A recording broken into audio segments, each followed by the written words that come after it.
تافگەی کانیبەست یەکێکە لە بەرزترین تافگەکانی کوردستان و دەکەوێتە هاوینە هەواری کانیبەست لە دامێنی چیای کۆخە و چیای شێخ ناسر لە ناحیەی قەسرەی دەڤەری باڵەکایەتی.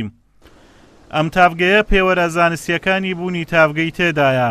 ئەگەرچی لە هەرێمی کوردستان تافگە و سوولی بەرز و جوان هەن، بەڵام کانیبەست بە بەرزترین تافگەی هەرێم ناوبانجی دەرکردووە کە بەرزیەکەی لە نێوان 35 بۆ 50 مەتردایە و لە ئاستی ڕووی دەریاوە 1700 مەتر بەرزە. تافگەی کانیبەست هاوینە هەواری کانیبەست کۆمەڵێک مواسفاتی تایبەتی هەیە.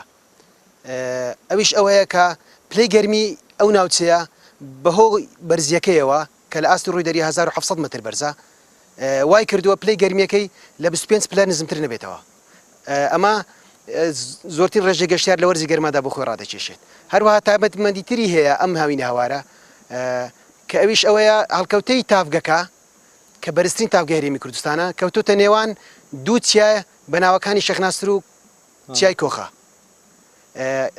لە نزمایی کەوتۆتە ساڵێکەوە کە هەر چار دەورەی بە کۆمەڵێک داری تایبەتمەند دوو لێڕی تایبەت دەورە دراوە کە شوهۆی ئەم ناوچەیان ئێجگار لەبار کردووە و هەروە ئاوەکەشی ئاوێکی سازگارە، ئاوی کانیا و ئاوی کەویە بەفرەکانە کە شوهۆکەی زۆر لەبارە ئەمەوەی کردووە کە ئاوی سازگار و کە شوهۆی لەبار زۆرترین ڕێژە گەشتیار بەخۆی ڕابکرد.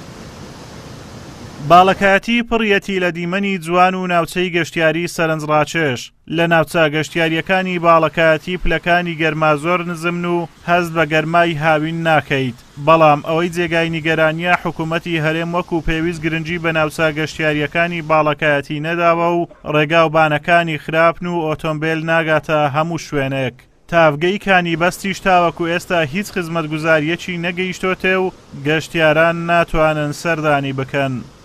هەموو باڵەکایەتی کە پێک دێ لە 5 ناحیەوە قەزای چۆمان لەگەڵ ناحیەکانی وەرتێ، گەڵاڵە، سمیلان، حاجی ئۆمەران، قەسرێ، ئەو ناحیانە لەگەڵ قەزای چۆمان خاوەنی ژمارەیەکی زۆری ناوچەی گەشتیاری سەرنجڕاکێشە.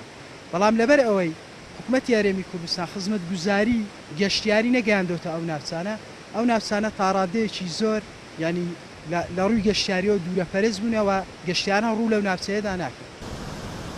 ئەم تافگەیە بە سروشتێکی ناوازە لە گوڵ و گوڵزار دەورەدراوە، تاکو ئێستا دەستی مرۆڤی پێنەگەیشتووە.